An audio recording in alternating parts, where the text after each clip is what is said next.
The Aussie NFL Fantasy Show would like to acknowledge the traditional land owners and the leaders past, present and emerging of Ngunnawal, Ngambri and Darawal countries where we are working from today. This always was, and always will be, Aboriginal land. This is the Aussie NFL Fantasy Show. If we just put a British accent, someone just narrating how to get your medicines prescribed. Aussie? Oh no, I just gave it away. Jeez, it's me. I was the guy that won the Astro League. I thought about shit, were you? but NFL? He was just silent, no camera on. I'm just sitting there, I'm like eating my finger bun pre-draft. Fantasy. and they were having breakfast together, sitting there having big breakfasts, having a bit of bacon and egg, bit of sausage. Sharing a So bagel. Very good. we all know what that means. So basically, lock MPJ in for a top one season this year. Top one. Taylor the tradesman. No reason to have a trade segment on the podcast. This is the Aussie NFL Fantasy Show. Yeah, there we go. There we go, mate. Yeah, that's the stuff. Oh, that looks even bigger, man. That didn't do anything for me. Oh, it did stuff for us. Yeah. It did shit for us. It's good enough. In today's busy world, it's hard to have it all. Who has time to do all the analysis and decision making for your fantasy team? Probably not you, but we can help. Whether it's positively diagnosing players with fantasy leprosy, or helping you find the players who are on the verge of being fantasy legendary. There's only one name in all of fantasy you can really trust. Make an appointment with Dr GoodCall. No. Do you know that there is nothing accidental about the shots that I've used in that? There is nothing accidental that it is Adrian Peterson in a Titans jersey. There's nothing accidental at James Conner. That is, I didn't even actually notice all of that until you just mentioned it. it is deliberate as I fuck. definitely have. There's nothing that Matty does that isn't deliberate. Whether it sucks or whether it's great, it's all deliberate. Always. Mate, I missed all the fun and games of this segment last week, and I got to catch it up in post. But part of the fun of this segment is that I kind of get to poke you a bit, and I kind of missed that. But I see that the boys, they kept you in check. They did a good job of giving you a little bit of shit. But do you want to walk us through how it all went with last week with your picks, brother? Well, that was a good segue. You just said shit. Three Behind times. me right now is a turd sandwich. I've renamed myself Dr. Shit Call or Dr. Turd Call, whatever you want. It was definitely. I've had some very good weeks on this segment, and look, I'm just going to have to take my licks where I get it here because, look, I think Dr. GoodCall, he's taken a trip up to Coffs Harbour, and he's found AIDS, and all of a sudden he can't pick anything. So I'm hoping now that I'm back in the comfort of Shell Harbour that I can get my picks going again because, they were not the best last week. Wow. I like that you've gone away and managed to come back with a transmissible disease. That's an extraordinary effort, Dr. I now GoodCall. need the Shell Harbour Dr. GoodCall now is to cure Coffs Harbour Dr. GoodCall. Apparently got fantasy leprosy, like is mentioned in in one of the drops. So You need to move out of places that have harbour in the name because it's all been nothing but COVID where you live, and then it's been nothing but AIDS where you went to. You got to get rid of these harbours, mate. They're harbouring aggression towards you and your immune systems. some of that Matt Ryan arse juice has somehow made its way to Coffs Harbour. I think I must have drunk some of it in the water. Anyway, I guess I have to get to these crappy players that I picked. Make it quick, eh? I picked the bad week for Gino up against Arizona. Basically, it became a very, very low scoring game. I was hoping for a high scoring game, and it just didn't happen. A lot of field goals. Obviously, Kenneth Walker got their TD, and then it was just a lot of Myers kicking field goals. So Gino did enough to win the game. He was fine in real NFL. He just couldn't really get anything done in fantasy. I think it was 12.68 or something. He ended up on sleeper. So, did absolutely destroy you, but, definitely not considering that a win, especially with the year Gino's had so far. It was definitely below his average this year. So, it just wasn't his day. You're expecting more, 100%. Definitely. we'll move on to the absolute turd sandwich. Oh my goodness! I'll take a shot at Manjob for his boy Jeff Wilson Jr. This was just Oh, diabolical. oh, He yeah. fumbles. He just basically doesn't come back into the game. He got the lion's share of the rushing work. Too bad that rushing work wasn't much at all because they were down nearly the entire game, which wasn't obviously the game script that we expected. So, yeah, Jeff Wilson Jr. just was not used at all. So he ended up with zero. Public defender moment. I just gotta say we were down both our starting tackles as well throughout that game, so he couldn't get anything done. Yeah, so yeah. Just Yeah, don't want to blame him too much. I just No, gotta I say they're blame in him straight up. Where the fuck are the screen passes then, huh? This yeah, guy's it a was pass all. catcher. Where is Well, that? well, if you got screen passes and essentially the Shanahan blocking scheme is zone blocking, which is essentially like a screen pass. You got to find the guys in that zone you're going to block in the screen pass. Same thing They're with the run game. corners. They're corners. You're getting Yeah, outside the but box. You're essentially blocking me. we're gonna expect what's his name, Brendel, to be blocking Mate, you could block me. AJ Come off Terrell. it. Oh, we gotta try that on Saturday. That's for sure. Get that on the ACT Gridiron stream. We gotta try a few things out there. Let's see if Miles can allow that. But Mate, yeah, anyway, you just wait till I'm back at full strength, mate. It's on. yeah, You've seen we'll what I try. can do, Odell catch. You've seen. Yeah, I've seen. All right, we've hijacked Taylor's segment, but yeah, Jeff Wilson Jr. sucks balls. Carry on. Yeah, there's not much else to say about that. I think really what it showed is that Jeff Wilson isn't game script proof.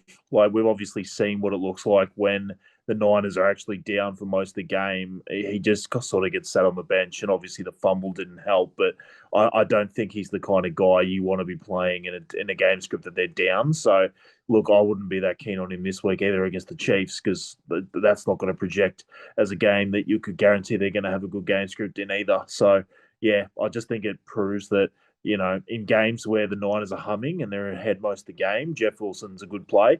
But in a game like that, he just wasn't useful at all. Yeah, it was really actually shocking how little use he got in. By the time I look back, because it was a game I didn't watch a heap of, but yeah, I was just sort of surprised how hard it was for the 49ers to do anything. And I mean, legitimate reasons why, but it was shocking to me. That's all. Yeah, and it wasn't like the pass catchers actually did quite well. Like we saw Brandon Ayuk have 2 touchdowns, and Kittle definitely ended up with his best game by a mile. It was like 8 for 80 something. So yeah, it was definitely a game script where you wanted to be a pass catcher, not a running back for the Niners in that one. Yeah. Anyhow, moving on.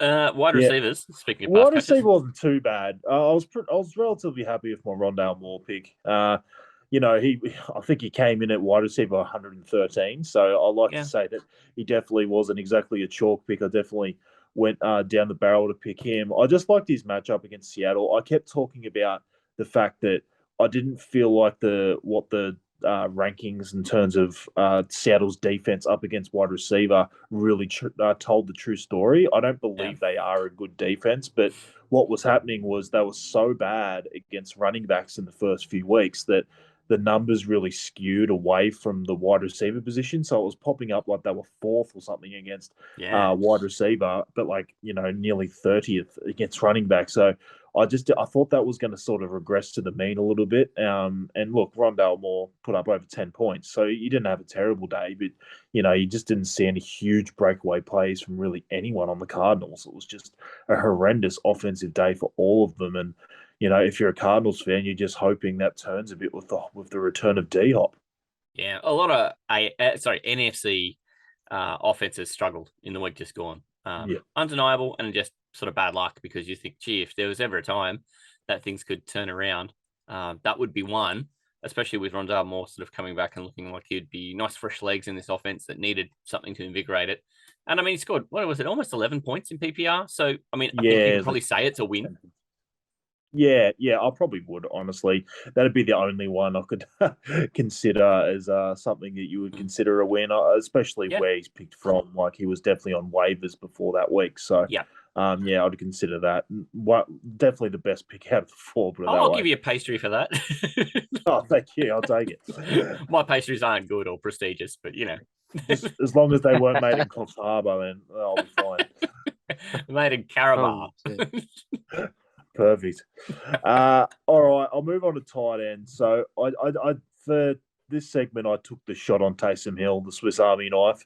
Yeah. I just thought, the ceiling was there, and me and Mark, sorry, it was actually me and Manjot sort of talked about it because, there's often been times where he's dropped down to 3 or 4 points after he's had a massive game. But I just think in the tight end position, especially if you're streaming, because he's got that ceiling, I'm okay wearing the 3s and 4s if you know that there's a chance that he's going to score a 30, because there are no tight ends out there that aren't named Kelsey or Andrews, or apparently Hawkinson for that one game, that can go and score a high 20 or a 30. Whereas I'm happy to take a shot on a guy if there's a chance, if he starts throwing touchdowns and then running them in as well. Running them in, yeah. I just thought I'd take a shot that might have been the game that he did it. Obviously, he didn't. I think it was like 3.8 or 9 points or something. He ended up on was like 38 yards on the rushing game, and then he threw a couple of times for about 16 yards. So, look, in the tight end landscape, it wasn't horrendous, but it wasn't great either. No. So, didn't get you too many points. So I consider that a miss. Not what you're looking for, yeah. And where the week before I literally dropped Tonyan out of a starting lineup to start Hill and was the beneficiary of the Taysom day for no good reason. There was no good reason to do that. I just said, no, fuck it. But that's the state of tight end, right? That's a 14-team keeper league, and I just kind of went, well, fuck it. Let's have a crack. Let's stir something up. There was no reason for that, whereas this time around you go, well, I've seen it. Why not? So there kind of was reason for it, and it's so undulating. That position is just such a yo-yo. It's hard to know what to do. And the Saints are lacking weapons at the moment. Like you saw, Olave had to pull out late. Obviously, Michael Thomas is just doing Michael Thomas things and just not playing. You've got Landry still out. Obviously, Jameis is out, which even affects Hill because whenever it's Dalton, they decide to run up a couple of passing plays for Hill as well. So, as long as a lot of those guys are out, I think Hill's going to be quite useful still because they need him. If you start seeing a lot of those guys come back and then it's Winston, I think that'll make Hill less relevant. I think so too. And it will make me so much more interested in that New Orleans offense. Before the season started, I always choose an NFC team to kind of be my second team that I can kind of cheer for and hope will turn around what had been a maybe disappointing year the year before. And this year I kind of put my chips on the Saints, and I wish I hadn't. I was similar too because I brought up how ridiculous the turnover was from what they had last year to this year, but then they just haven't been healthy. The change in wide receiver depth that they've had this year compared to last year was just enormous. But then all of a sudden, most of them go down. It's just you haven't really seen them at their full complement. So it would be awesome to actually see that, but God knows when that's going to happen. Just kind of hoping the second half of the season will be a bit more fun to have them as a second team, because the first half of the season has looked a lot like what it's like to be a Jags fan. They've not looked good. They've not looked good. Mate, with all these players who've been putting up aids at the time when you're hoping that they could put up some points, surely picking the fantasy aids guy was easy. So this one is funny. So because I took that photo and posted it on our socials because I decided, because Maddie was struggling a bit, I was like, I'll put it on the socials, blah, blah, blah. Thank you. I then decided this would be the week that I would send it out to some of the group texts and group messenger groups that I'm actually in. I'm like, oh yeah, this is my fantasy aids player of the week, blah, blah, blah. And then I had to, say to them, I've had a good run so far on it. And of course, this is the week that he just dives over for a touchdown and scores 13.7 points. This is what I'm laughing about, right? It's the guy. I'm talking about Miles Sanders for anyone who didn't hear last week. I had all these stats to say that, he'd done basically everything in 2 games for the year, and they were against unbelievable running back matchups. And then this wasn't one of them up against the 5th best in the Cowboys. But in the end, I really don't feel like his numbers outside the touchdown, I really got it wrong. He did nothing in the passing game. He was 18 for 71. That really isn't fantastic. He just dove over for that one touchdown, and it just straight away ruined my call. And all of a sudden, I'm getting text with bloody, the numbers and the fact he's got a touchdown. Oh, AIDS free. And that's what you wear when you go out and put. That's what happens when you go out and put that out there for people to look at. You never get give him a pat on the back if you get Where it were all right. these Miles Sanders lovers at draft time? Where were you? Yeah. Exactly. But I knew it was going to happen. As soon as I shared it, I knew I was going to get hammered for, and I knew it was going to be the 1 week I got something wrong. So, look, in the end, I didn't feel like it was too wrong of a call. I feel like the stats were there, and the fact he was 18 for 71, I don't really think I was far off. It just the fact that he got the touchdown definitely put him over what I would consider having fantasy 8. So I would consider that. Well, my first loss on this segment for a little while. He had the Zeke day where the touchdown just bailed him out. Yeah. Yeah, if it was Jeff Wilson Jr., mate, I'd be killing it. Fucking unbelievable. Mate, and you'd be proud of me. I don't know why I was having to do this, but I was trying to talk a Cowboys fan off a ledge about, like, he's saying, do I start Sanders or someone else? I don't even know who he was suggesting. I'm like, well, you don't start Sanders, right? He's about to go up against the Cowboys. They've kept every team they played to 1 touchdown or less, except for that sort of, there was 1 week, I think, where a team scored 20 on him, and other than that, no one's even gotten close. And all the numbers are showing you that Sanders is probably not a great play. And of course, 10 minutes later, there's a touchdown, and this guy's like, yeah, I told you. What? Why are you paying out the Cowboys to me, and why am I defending them? But at the end, I'm like, well, it was 18 for 71, right? So that's 3 yards carried. Like, yeah, I don't know the call's bad. It's totally the touchdown, which are fluky. And I mean, yeah, of course, you get 14 points out of a guy. Practically, it was 13.7 or something like that. And you hang your hat on that and you go, well, it was a good start. And if you're saying avoid the guy and he scores 13.7, then you just kind of got to wear it. And that sucks because, I mean, even I was defending your call in another group, in another fantasy league I'm in, to a Cowboys fan. It's frustrating. Like I said, it was one of the ones I probably did the biggest deep dive on. I had that many stats about it. It wasn't even so much just a gut call. It was one that I could really defend of stats, and it was the one that just didn't happen purely because someone dove over. What I also laughed at was the one main person that was like antagonizing me with the whole, like, once Sanders went well, was put up the whole AIDS-free thing. It turned out that he had offered Miles Sanders in a trade to try and get Jonathan Taylor. And then that went through later that night. And I found out that's the main reason he sent it, was because he wanted the other person to realize that Sanders had this awesome game. So it made his trade value look better. Yeah. So I think it was Sanders and another running back to get Jonathan Taylor. And, he sends that out. So it's fresh in the guy's mind that, Sanders, against Taylor's call, had a great game, and then all of a sudden his trade value looks better. Wow. Strategy play, elite. Is that how we get... He didn't admit that. I think that's what he did. Sorry, is that how we get Jonathan Taylor off Adam, though? Yeah, what we need to do. You just need Miles Sanders and someone. What? Wait up.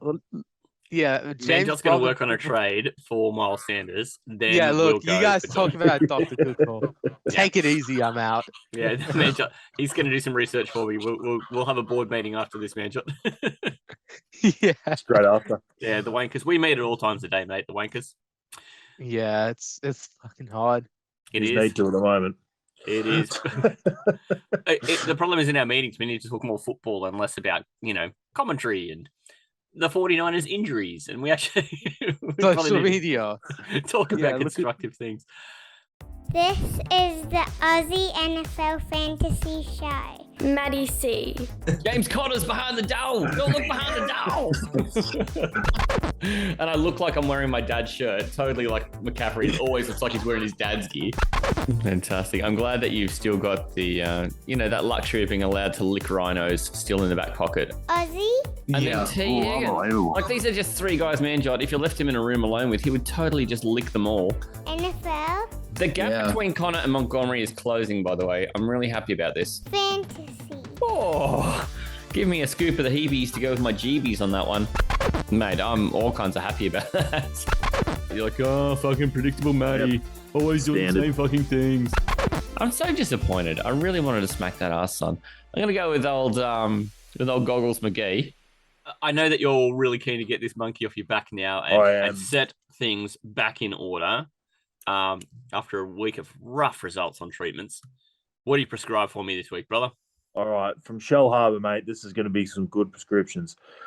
Straight away, though, I'm taking a risk. Straight off the bat. I love that. I'm taking Tua up against the Steelers, and the main reason it's a risk is obviously the concussion situation. Like, Yep. if this guy basically gets hit by a dick hair, like they're gonna take him off. Like, if he just gets the slightest bit of wind, someone farts in his direction, they're going to send him off for a concussion protocol. So I think it is actually a massive risk, but I think it could come to fruition, especially with what's on the waiver wire for the quarterbacks this week. Up against the Steelers, who are 26th against quarterback.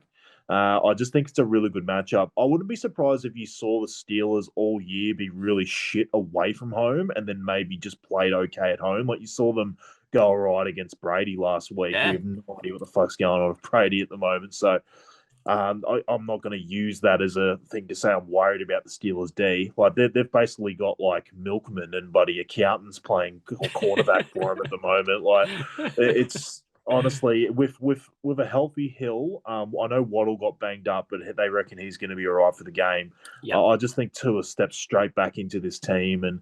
They can fire him up like they were killing it with Tua in the lineup earlier in the year, and then everything's sort of just gone to shit since he left. And I think they're just going to hit the ground running with him back. Like I said, I'm just hoping things go okay for him for his own health and obviously for fantasy as well as an afterthought. But I just hope he can stay upright and they can protect him. And if they do, I think there could be a very good fantasy game for Tua coming up. I hope so, because yeah, as you're saying, earlier in the year, he's been playing actually pretty well, better than I was giving him credit for, and he's just been at the center of some of the most farcical procedural stuff that we've seen for quite some time with the NFL. So it'd be good if he can now, in good health, go back out and do what he's good at. It's like I said to you earlier, I had all these situations in a few leagues because it's by Mageddon a bit this week, like, especially high end teams, your Eagles, your Vikings, your Rams, like there's a lot of good teams. Bills. Obviously. Yeah. If anyone has got Josh Allen. So, that people do need these streaming quarterbacks this week. And I saw it myself that I had about 3 or 4 leagues I needed one in. So I thought Tua was a very good option in there, especially for upside. Like if you're looking for a guy that could possibly break out for a 25 or a 30, I think Tua's really ahead of that list. Whereas there's probably some other guys that are less risky than Tua this week that could get you like a 12 to 15, and you'd probably be okay with that. I just thought I'd shoot for upside here. Yeah.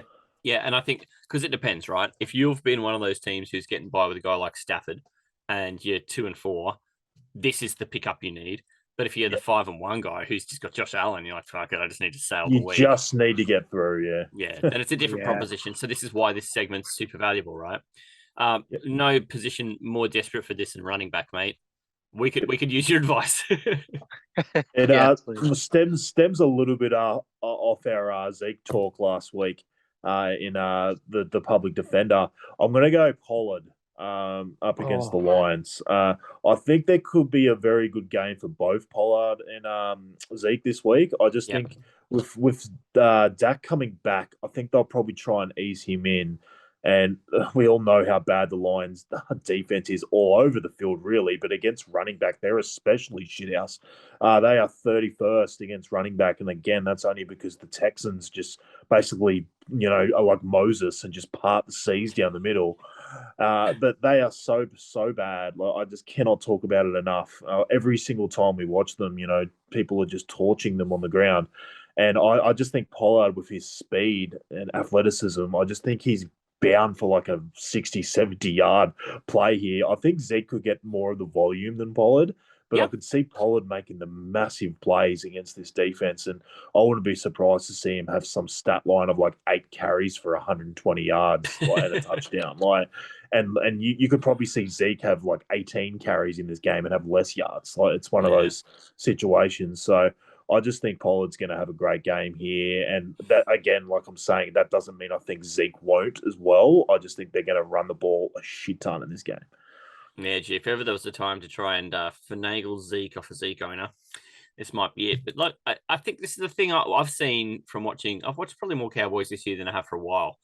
And Zeke doesn't look like he's got the zip anymore. And Pollard kind of does. Like if there's a play that's going to go for more than 15 yards, it's probably not Zeke. Yeah. Yeah. So, look, I've been a big Zeke defender over time, and it's kind of sucks to see him not being Zeke. Yeah, I need that for my dynasty team this week because I got Pollard. So I'm totally 100% on board. I might pick him up in a few redrafts here and there. Where I have Zeke just to Can you write nudge this him. down too, man, Jot?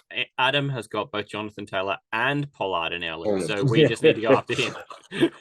Yeah, we Try need and to get trade both, all of our yeah. good players. Just Sure. send your You whole got this? team for both of those. Yeah, might have to, and I would do it. Our team is shit. All right. All right. Yeah, I got We- fired this week. Majok got fired. Let's not forget that. That's how bad our week's been. He's got fired. He's still turning up. He's got nowhere else to go. Yeah. Speaking of fire, homeless. I'm going to stay in the fire with this guy. And you actually brought it up earlier. And this guy has been on my list like 2 or 3 different times to be the Dr. GoodCall wide receiver. And I feel like I always bring him up. And then I don't ever seem to go him in starts of the week either, but he's always on my list. And like I said, you brought him up in the whole trade talk discussion we had before. It's Alan Lazard up against the Ooh. Commanders, who are 27th against wide receiver. He's sneakily having a pretty decent season. Like, no one's really talking about it because you've seen, Nope. everyone's trying to hope that Romeo Dobbs is the one sort of taking over, is the one for Rodgers. And, Lazard he missed week 1 and then came in and he had 1 touchdown before only like a small amount of yardage. And he's actually had a touchdown in, I think, every game he's played except for 1. So he's actually seems to be the red zone target. And he had about 100 and something yards in a game a couple of weeks ago. Yeah. Most of his games haven't had huge yardage, but he's getting a touchdown. And he just seems to be that safety blanket for Rodgers. And I think there's a big game coming, and I think it could be this one. And I always like to pick out the Commanders because, like I said, they're way better at defending the run than they are the pass. So I think this could be a game where someone like Aaron Rodgers turns it around and Alan Lazard is the beneficiary of that because, like I said, he's the most trusted wide receiver for Aaron Rodgers. And you even saw a guy like Robert Tunyon last week. Whoever he trusts is who he's going to go to. Yeah. Oh, Manjo, what do you say about that? Because you've had some opinions about the Packers this season so far.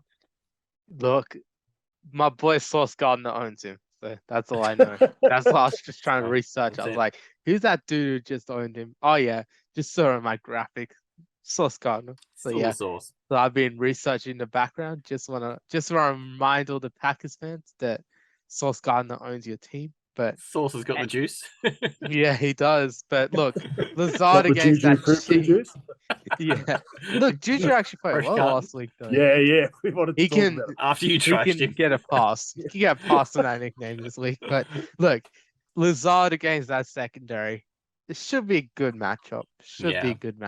I don't think last week. I mean, they had Mooney. I had Mooney. Sorry, in starts of the week. Mooney with a spoon, eh? Yeah. Now Lazard might have to be my boy here. Might have to be. This is so annoying because I try not to show too much disappointment when you mention someone in the good call segment who I've done a lot of research for starts of the week. But this is the first time all season I'm going to outwardly show you how upset I am that you've just completely unveiled a guy where I'm like, this is going to be like my key ingredient. Like on makeup ads and shampoo ads, how there's always a secret ingredient. Lazard was going to be my secret ingredient this week. And now I kind of feel I never take a guy you've mentioned in good call. I haven't done it all year, and I won't now either. I think there was one dude you did.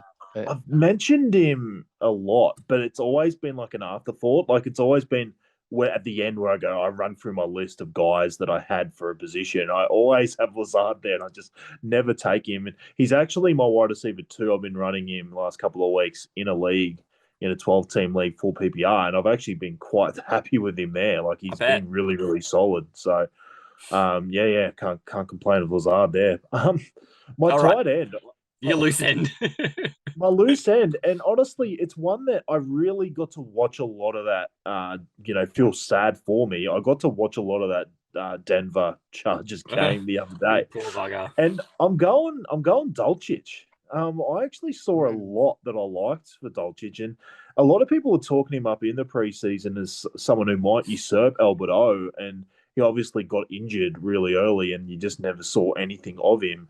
And then he came back in this game, and it was amazing how much he did and how often he played for a guy who was just coming off a hamstring injury. So My thoughts is that he's only going to get more involved moving forward. And he had that touchdown where he had something like 30 yards separation and No just one like was never near. even got look. No one was near him. And then he had one that he missed by just an absolute, like a testicle hair. Like it was so close.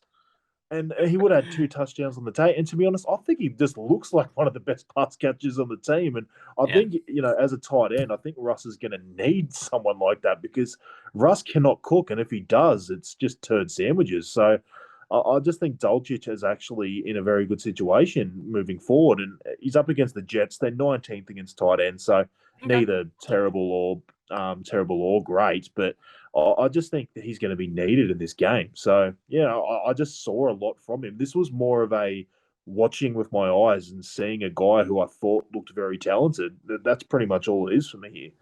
Fine. Mate, with how tough it is at tight end, I don't mind what your recipe is. Yeah, exactly. That's all it needs to be. Look, Man, John, if you have I'm Russ, interested in your opinion on this because Russ hasn't been able to make Jerry Judy, a legitimately good player, do anything. So I'm interested in what you think about the Dulcich call. look, I'm gonna rip into this. Yeah, if you have a guy that's getting the ball thrown to him by Russ, do you really want him? Do you really want him? Probably not, no. Yeah, you wouldn't. I'm not entirely sure. I mean, I totally get the thought process. Dolcic, Yeah. he's a guy that can be looked at.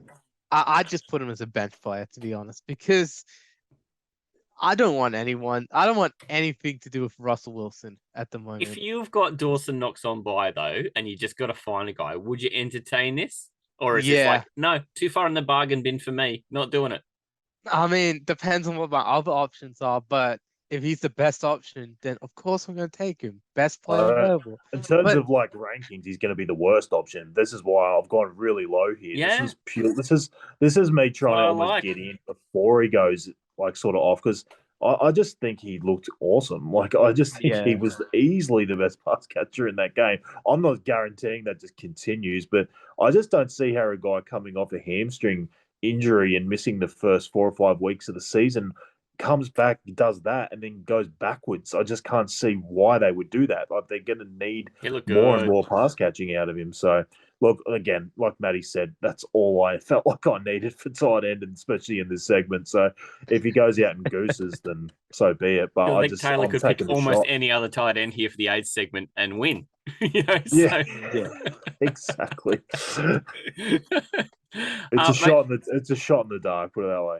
I like it. I like that there's this, because Albert O was this very trendy. As soon as the Fant trade for the Russell Wilson and Drew Lock thing, Albert O got some steam up him, and I'm like, oh God, who cares about Albert O? And I'm glad that not for Albert O, but I wasn't imagining that was actually going to become something, and I'm kind of like it doesn't happen often, but I was right about that, but I like seeing a guy like Dulcich running around there and making positive stuff. He kind of looks like he's just fresh out of the next trailer park down the road, and that he's just been playing street ball in the cul-de-sacs of the trailer park, and he just looks ready and raring. I love it. He's like everything I kind of wish Will Disley was. I will say too, the worse Russ looks, it might actually be better for him because as a tight end, he might need to just start throwing shorter and shorter. And if it's a tight end route that's not too far down the field, I think he actually could be getting peppered with targets. It's going to be guys like Sutton and Judy, I think, are going to be the biggest, the losers out of like Russell Wilson just sucking. I just think, he's going to have to go somewhere. And I just think it's going to be short. Like you see him, he keeps doing these weird screen passes to his running backs that just aren't working. I think he's going to realize that he can't throw too far down the field, but if it needs to actually start being forward, not sideways. So Yeah. I'm hoping that for a tight end like this, it might be showing a bit of a breakout potential. I'm hoping they're going to go to a guy like him. But again, we'll see what actually, happens. he should actually start looking. Like, stop playing with your eyes closed. Stop playing so blind. You're Yeah, that'd missing be great. wide open dudes. Oh. You're missing those middle passes. Oh boy, that is just terrible. Yeah, But he looks look, bad.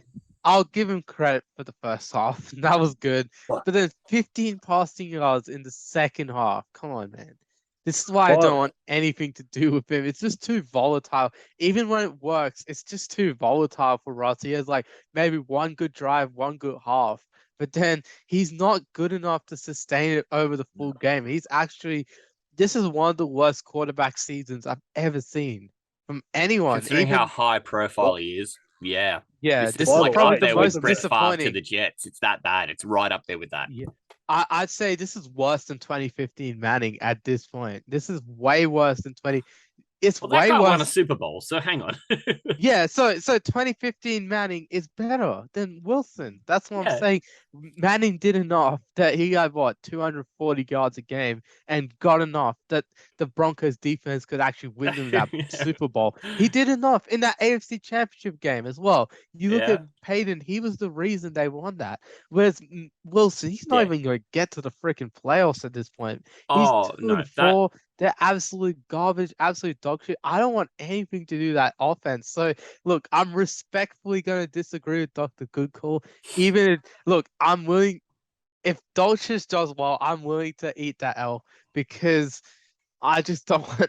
Look, I wouldn't care less if Dolchich does well because my point still stands. The Russell Wilson Broncos at this point in time absolutely suck ass. So I'm not doing anything with Dolchich I at the want to see a moment. bet here. I want to see that if Dalchich scores more than a certain amount of points, then Manjot has to eat a pastry that Taylor's made or something like that. I want to see. I want to see some skin in the game. Oh shit!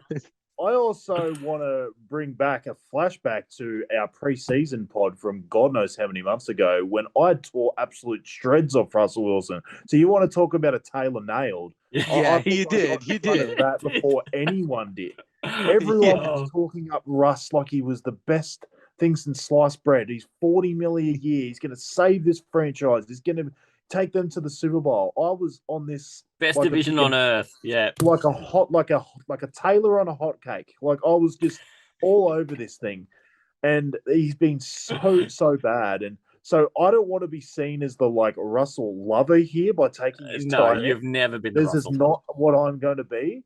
But again, like I've pointed out why I think this could be okay for him for Dolchich this week. I just like how he looked last week. But Manjot's right. Like, 3.5 quarters are just going to look like absolute dog shit. You just got to hope Dolchich is like good for that 7-minute period where Russ doesn't look like complete ass. With 6 passes that don't look left-handed. Yeah. Yeah, exactly. That's the hope. Well, with all the talk of Broncos aids, I'm now going to be really disappointed if your aids player isn't a Bronco. I was going to cheekily ask Russell you how. Wilson, man. No, you're going to be disappointed in who it is. Shit. And it's going to bring up a conversation I don't want to have, but I'll do it anyway. God. Oh, okay. James All Conner. right. Yeah, that's the conversation. David Montgomery up against the Pats, who is the Pats are 5th against running back this year. Now, normally this team is similar to the Cook-Madison situation, which bodes well for Montgomery when he's active. But what worries me is the usage of Herbert. Now, Montgomery's still got 78% of the snaps, so I'm not worried he's all of a sudden lost the job to Herbert, but Herbert did see 7 attempts, and Montgomery has always done it from pure volume. This Bears offense is atrocious, so the touchdown upside just isn't there. I also wonder for this new regime whether they'd rather start giving Herbert a bigger share as the season goes on, but that's a complete guess. This is more about the week right now up against the top 5 rushing defense who just shut down Nick Chubb and Kareem Hunt. I rest my case there. Honestly, the end of that was probably the best thing. I probably should have started with it, but I just wanted to point out the whole thing with Herbert. I just think I'm a little bit worried that he's got 7 carries. Like normally when you see Montgomery healthy, it's just all him. They do the biggest Cook-Madison thing you've ever seen where it's all one guy or it's all the other guy when the guy in front is injured. So I'm just a little bit worried that he takes 7, 8, 10 carries off him a week. And to be honest, for a guy like Montgomery with no touchdown upside, that's enough for me to worry. And again, it's not a full season projection. I've got Montgomery in the content league. I'm not all of a sudden trading him. I just think this week specifically against this very, very good rushing defense of the Patriots, like again, who just literally shut down the best running back in the league this year. I think that's a little bit of a concern for this week. Yeah, this week especially. I agree. I mean, Khalil Herbert's definitely emerging a bit more. It's kind of like that Zeke Pollard situation. I'd more compare it towards the Zeke Pollard situation at this point, just because of that one big run Khalil Herbert had where he broke 6 tackles a couple weeks ago. I think that's where I more see it is Khalil Herbert can make a few flashy plays here and there, but then you've got a guy like Montgomery who's not the more flashy plays, definitely the more hard-nosed runner. He can still get the job done, but yeah, the Patriots, they just shut down a few good running backs here and there. So That's yeah, my massive concern is that it is Zeke Pollard situation. Like that's what I yeah, was saying is it used to be a Cook Madison yeah, situation. It used to be all Montgomery. Now it's looking more like a Zeke Pollard, which worries me a bit because Montgomery needs all that volume. And that's he sort of what I does. said about Zeke last week. But again, I'm not trying to say Montgomery is just this non-usable asset moving forward.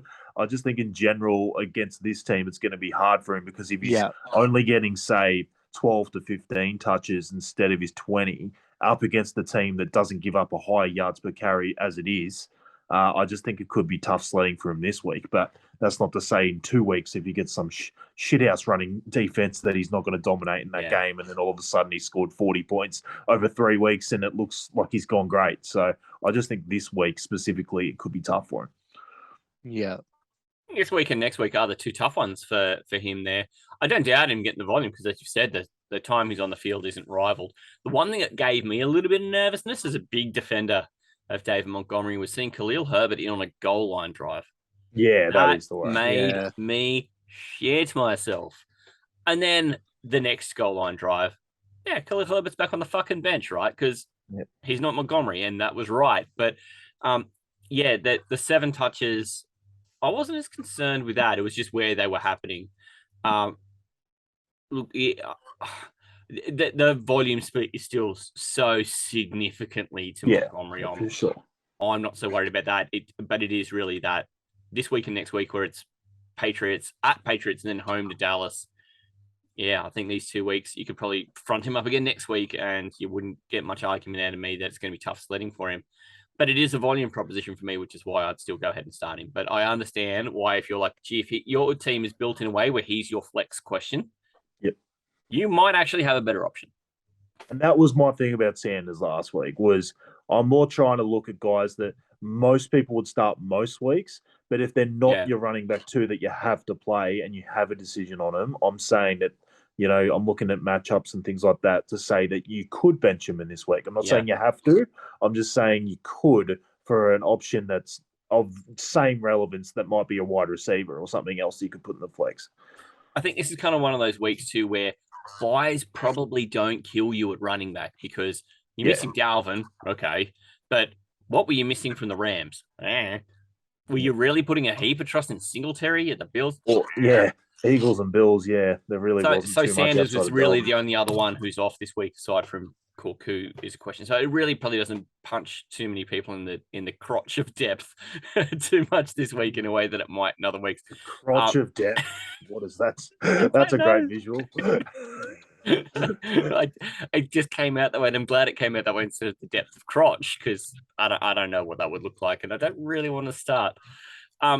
Mate, being such a big Montgomery fan, and you're saying you didn't want to have this conversation, I was really hoping that it was James Cook because James Conner, but because he's been so hurt, I understand that it's not James Conner. I don't even know if I don't think he'll play this week on the short week, and he's just honestly there's been like one game that Connor's played and hasn't either been like injured in or like they've said he's injured after the game and he was carrying it and then every week's been like a question mark whether he's going to play, and then he's pulled out about 3 games. Like this was the thing you got last year, and like I'll give you credit, like you said you were worried again about injury.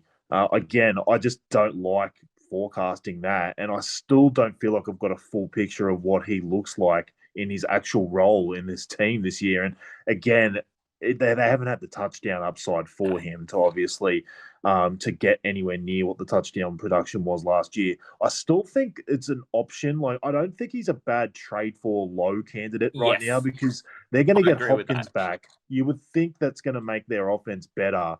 And if there's more touchdowns to be had, We've always seen that the running back for the Cardinals gets a lot of touchdowns. So I just think there is an actual option there. I just think he'll probably miss this week, and then hopefully with a 10-day rest, he'll be right to go next week. Just on the Montgomery thing, we're trading when there's a depression in value. You get New England this week, you get Dallas next week. That's the time to make you move to Montgomery, because then immediately you get Miami and Detroit. The gift that keeps on giving. That's the time to get him. So yeah, week 7 and 8 may be a bit tough sledding, but if you can survive week 8, maybe after a bad showing this week, might be a time to go and get Montgomery as well. So this is the great thing about a segment like this too, is it doesn't always just show up who you should go after, even the AIDS candidate, because it's temporary. You're only ever diagnosing it as something that can be gotten over. You're not casting the guy out to the wilderness forever and ever. Amen. It does expose opportunities. And look, if you're 2 and 4, under market value. If you're 2 and 4, he might be a guy you can trade, because you're like, I need to win these next 2 weeks. Like, if you're worried about him the next 2 weeks, I'm fine with you actually finding a trade partner for him. If he's a perfect guy that if you're actually flying high, you definitely wouldn't trade, because you're going to get 2 bad games, and then all of a sudden you're going to get all these great matchups for him. And at that point, what are you at worst? 4 and 4. So, that's exactly when you want a guy like Montgomery up against keep him for the gravy. Bad running back defenses. So again, like whether you trade a guy or not is completely dependent on where you were situated this year. And I love that we explored that at the start of the show, is that it really does a great job of laying out what is your personality, sort of which way do you want to shift your team's personality for the time of year, given your situation, and what does that mean you should be looking out for? Because it is a week by week game, but it is a completely different week depending on where you are. 100%. Wow. So we've got Tua, Pollard, the Lazard King, Dulcich, and then our AIDS candidates, Montgomery. Dagger. You know what I like about you, Taylor? You stab me in the front. Exactly. I'll always do that, mate. at least you stab me in the front. Wow. Well, hopefully this will be a better week for you, brother, because I know last week was a real toughie, and we can blame the Seagulls. Sack. Let's just blame the Seagulls and move on. I'm blaming the weird Playboy mansion of bloody seagulls having sex next to me. Now, we have done a lot of work to decide who we wanted to send in front of the public prosecution and our defender as well this week. Yeah. We made an 11th hour change of situation, and I like our decision to do that. Should we fire it up? Yes, sir. Prosecution calls their first witness. Do not panic just yet. Even I am guilty of panicking. I mean, what, are you going to detain the guy for just having a couple of bad days? I don't want people to follow me around at work and detain me whenever I have a bad 20 bloody 8th, Your Honour. Sorry for the cursing in your old courtroom, sorry. I will allow it.